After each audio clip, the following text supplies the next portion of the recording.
Hello everyone, welcome to Bengali nursing learner. তোমরা অনেকেই comment করেছিলে অ্যাসিড বেস রেগুলেশন নিয়ে ভিডিও বানানোর জন্য। আজকের থাম্বনেল দেখে বুঝেই গেছো সেই টপিকের ওপরেই আজকের ভিডিও।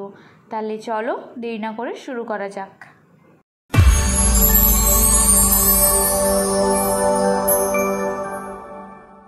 অ্যাসিড বেস আর রেগুলেশন এই তিনটে ওয়ার্ডের মাধ্যমে কি বোঝা যাচ্ছে? অ্যাসিড মানে কি, যখন পিএইচ কথাটা তোমরা জানো সবাই, নর্মাল পিএইচ কত 7.35 থেকে 7.45। কিছু জায়গায় ভ্যারি করে। তোমরা অনেকেই কমেন্ট করেছিলে অ্যাসিড বেস রেগুলেশন নিয়ে ভিডিও বানানোর জন্য।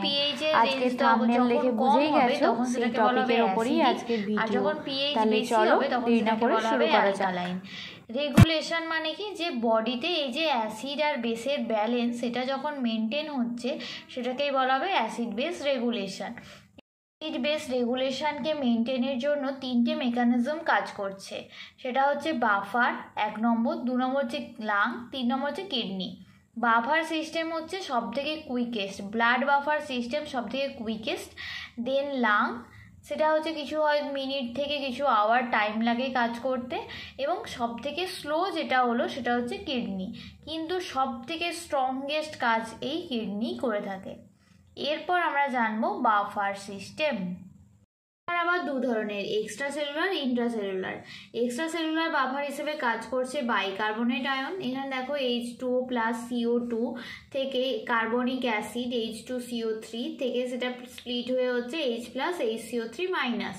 এবার এইখানে এই HCO3 minus extra cellular buffer হিসেবে কাজ করছে। তো এখানে দেখো এই যে বাম দিকের ইকুয়েশন আর ডান দিকের ইকুয়েশন এটা কিন্তু সবসময় একই থাকছে। তো যদি কার্বন ডাই অক্সাইডের পরিমাণ বাড়ে সেক্ষেত্রে হাইড্রোজেনের পরিমাণ বাড়বে এবং HCO3 এর মাইনাসের পরিমাণও বাড়বে। তো এখানে কিন্তু এ দুটো একই দিকে, যেটা বাড়বে বাম দিকে বাড়লে ডান দিক বাড়বে, বাম দিক কমলে ডান দিক কমবে, এরকম। ইন্ট্রাসেলুলার বাফার হিসেবে কাজ করছে হিমোগ্লোবিন। এই হিমোগ্লোবিন দেখো H প্লাস আয়নের সাথে যুক্ত হয়ে HHB মানে ডিঅক্সি হিমোগ্লোবিন তৈরি করছে, যেটা কিনা অক্সিজেন তৈরি করতেও সাহায্য করে। তাহলে এইভাবে আমাদের ব্লাড বাফার কাজ করছে। লাংস কিভাবে অ্যাসিড বেস ব্যালেন্স করছে? তো ধরো অ্যাসিড বেস ডিস্টারবেন্স হলো, হয় ধরো অ্যাসিডোসিস হয়ে গেছে। অ্যাসিডোসিস মানে আমরা কি জানি, পিএইচ কমে গেছে, তো তখন ব্রেন সেল স্টিমুলেট হলো। এবার যখনই পিএইচ কমছে মানে কি, হাইড্রোজেন আয়নের পরিমাণ বেশি, তার মানে তখন কার্বন ডাই অক্সাইডের পরিমাণ কি থাকবে, বেশি থাকবে। কিভাবে? তো আমরা যদি এখানের এই ইকুয়েশনটা দেখি, দেখো H প্লাস আয়ন বাড়ছে, তাহলে এখানে কার্বন ডাই অক্সাইডের পরিমাণও বাড়বে। তো প্রথমেই বলেছি যে দুদিকে ব্যালেন্স মেনটেন হবে। তাহলে এখানে বোঝা গেল যে যখনই হাইড্রোজেন আয়নের পরিমাণ বাড়বে তখন CO2-র পরিমাণও বাড়বে। তো বডিতে প্রচুর বেশি পরিমাণে কার্বন ডাই অক্সাইড জমে গেছে, তখন আমরা কি করব? বেশি করে আরও যদি আমি নিঃশ্বাস প্রশ্বাস নেই, মানে রেসপিরেশন যদি বেশি হয়, তাহলে আমাদের বডি থেকে কার্বন ডাই অক্সাইড বেরিয়ে যাবে এবং আমাদের বডিতে অক্সিজেনের পরিমাণ বাড়বে। তাহলে আমাদেরকে কী করতে হবে? হাইপার ভেন্টিলেশন মানে রেসপিরেটরি রেট বাড়াতে হবে। তাহলে বডির কার্বন ডাই অক্সাইড কমে যাবে, তখন কার্বনিক অ্যাসিডের পরিমাণও কমবে এবং ব্লাড পিএইচ বাড়বে। সেম অ্যালকালোসিসের ক্ষেত্রে যখন পিএইচ বেশি থাকছে তখন কি হলো, পিএইচ যখনই বেশি থাকছে তার মানে কি, হাইড্রোজেন আয়নের পরিমাণ কম, তার মানে কি হচ্ছে CO2-র পরিমাণ কম। তো তখন আমাদের যদি আমরা হাইপোভেন্টিলেশন করি, মানে রেসপিরেটরি রেট যদি আমাদের কম হয়, তাহলে বডিতে কার্বন ডাই অক্সাইডের পরিমাণ বাড়বে এবং যত কার্বন ডাই অক্সাইডের পরিমাণ বাড়বে কার্বনিক অ্যাসিডের পরিমাণ বাড়বে এবং সেখানে পিএইচ মেনটেন হবে এবং পিএইচটা কমে যাবে। তাহলে এইভাবে হচ্ছে অ্যাসিড বেস হিমোস্ট্যাসিস রেস্টোর হচ্ছে। ঠিক আছে, যেটা মোস্ট ইম্পর্টেন্ট ফাংশন রেগুলেট কে করছে, কিডনি। এ হচ্ছে স্লো কাজ করে কিন্তু স্ট্রংগেস্ট। তো প্রথমেই আমরা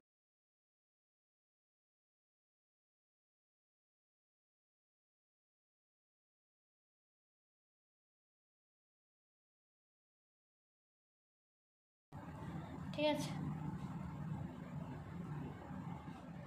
তো এরকমভাবে আমাদের নেফ্রনের স্ট্রাকচার, ঠিক আছে। এবার এখানে এই যে আর্টেরিয়ালগুলো কী করছে, এখানে একটা নেটওয়ার্ক, ক্যাপিলারি নেটওয়ার্ক তৈরি করছে, এখান থেকে এখানে দিয়ে এখানে এরকম টিউবিউলসের সাইডে সাইডে এরা ক্যাপিলারি নেটওয়ার্ক করে, যেগুলো হচ্ছে অ্যাবজর্ব হয়, সেগুলো এই নেটওয়ার্কের মাধ্যমে অ্যাবজর্ব হয়। তো এটা আমাদের টিউবিউল, এখানে ক্যাপিলারি নেটওয়ার্ক, আর এর ভেতরে হচ্ছে সেল, আর এটাকে টিউবিউলকেও আবার লুমেনও বলতে পারি আমরা, ঠিক আছে।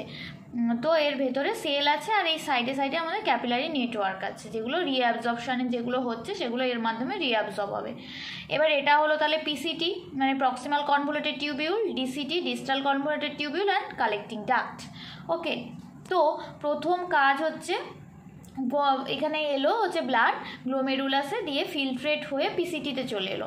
মোটামুটি এখানে এই CO3 যেটা আসছে সেটা মোটামুটি রিঅ্যাবজর্ব হয়ে যায়, যতটা রিঅ্যাবজর্ব হতে পারে না সেটা এই পিসিটিতে সিক্রেট হয়ে যায়, তাহলে পিসিটিতে চলে এলো প্রথমে। তো পিসিটির আমরা 3টে পার্ট দেখলাম, একটা লুমেন, একটা ক্যাপিলারি, আর এর ভেতরে সেল আছে। তো আমি সেটা এঁকে ফেলি। প্রথমে লুমেন, তারপর সেল, তারপর ক্যাপিলারি। তো এবার এখানে আমাদের সেলে, প্রথমে আমি যদি সেল থেকে শুরু করি, সেলে CO2 আর H2O আছে, সেটা কিসে তৈরি হচ্ছে, H2CO3 মানে কার্বনিক অ্যাসিড, এখানে কার্বনিক অ্যানহাইড্রেজের সাহায্যে কার্বনিক অ্যাসিড ফর্ম হলো, এবং সেখানে এটা আবার ডিভাইড হচ্ছে কিসে, H+ আর HCO3-, ঠিক আছে। এবার এই HCO3- কিছু কাজ নেই, এ এখন ক্যাপিলারিতে চলে আসবে এবং সেখান থেকে রিঅ্যাবজর্ব হয়ে যাবে। তাহলে প্রথমে আমি আরও একটা কথা বলে রাখি, এই কিডনিতে কিন্তু 4টে ফাংশন হয়। একটা হচ্ছে H+ এক্সক্রিশন, একটা হচ্ছে HCO3- রিঅ্যাবজর্পশন, ঠিক আছে। 3 নম্বর হচ্ছে টাইট্রেবল অ্যাসিড তৈরি, টাইট্রেবল অ্যাসিড, আর একটা হচ্ছে অ্যামোনিয়াম আয়ন, ঠিক আছে। তো এই 4টা ফাংশনে প্রথমে এই যে দেখো সেকেন্ড যে ফাংশনটা HCO3-, তো এখানে HCO3- রিঅ্যাবজর্পশন হয়ে গেল ক্যাপিলারিতে, পিসিটিতে। তো এই যে H+ আয়ন, এ তো কি করবে, এখানে সেলে থাকলে তো এর কোনো কিছু কাজ নেই, এর তো তখন ইমব্যালেন্স তৈরি করবে। তো এ কি করবে, এখানে লুমেনে আসার চেষ্টা করবে। কিভাবে আসবে, এখানে একটা এক্সচেঞ্জ হবে সোডিয়ামের সাথে, সোডিয়াম আয়নের সাথে এক্সচেঞ্জ হয়ে ও চলে যাবে H+ লুমেনে। এবং এখানে কিছুটা যে বললাম যে সিক্রেশন হচ্ছে HCO3- সেটা থাকছে এই লুমেনে, এবং এই দুটো আবার একসাথে যুক্ত হয়ে তৈরি হবে H2CO3, এবং সেখান থেকে CO2 আর H2O, এবং এটা আবার এখানে চলে আসবে। তো এই যে সোডিয়ামটা তৈরি হলো, এ কিন্তু আবার চলে আসছে এখান থেকে এখানে, ঠিক আছে। তো ক্যাপিলারিতে চলে আসছে এবং ও ওখানেই অ্যাবজর্ব হচ্ছে। এরকমভাবে পিসিটিতে তাহলে কি হলো, HCO3 রিঅ্যাবজর্পশন, এবং মোটামুটি H+ কিন্তু সেরকম কোনো রকম নেট এক্সক্রিশন পিসিটিতে হয় না। এই যে ইকুয়েশনটা দেখালাম, এটা এবার বাদবাকি ক্ষেত্রে একই, শুধু এই লুমেনের কাজটা চেঞ্জ হবে। কিভাবে, ডিসিটিতে কি হচ্ছে, সেম একই জিনিস থাকছে, লুমেন, সেল, ক্যাপিলারি, ঠিক আছে। এবার একই তোমার same reaction, CO2, H2O,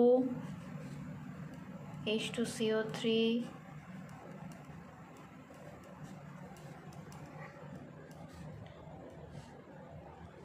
H+,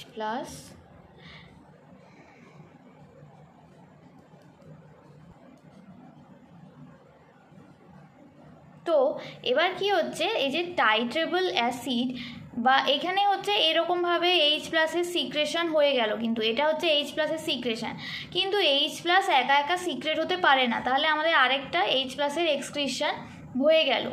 এবার এই যে H+ এর এক্সক্রিশন হলো, এ কিন্তু ইউরিনে বেরোতে পারবে না, ওর কারোর একটা সাহায্য লাগবে। তখন কে সাহায্য করতে আসে, ফসফেট। এই যে সোডিয়ামটা কোথা থেকে এলো, দেখো ডাইসোডিয়াম হাইড্রোজেন ফসফেট এখান থেকে তৈরি হলো, একটা সোডিয়াম ও ছেড়ে দিল, ঠিক আছে, দিয়ে সোডিয়াম হাইড্রোজেন ফসফেট, এটা যুক্ত হলো H+ এর সাথে, দিয়ে তৈরি হবে NaH2PO4, মানে সোডিয়াম ডাইহাইড্রোজেন ফসফেট, দিয়ে এটা ইউরিনে এক্সক্রিয়েট হয়ে গেল।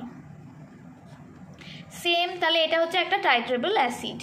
তো সেম অ্যামোনিয়া কীভাবে তৈরি হচ্ছে, একই সেম রিয়াকশান, আমি লুমেনের রিয়াকশানটা দেখাচ্ছি।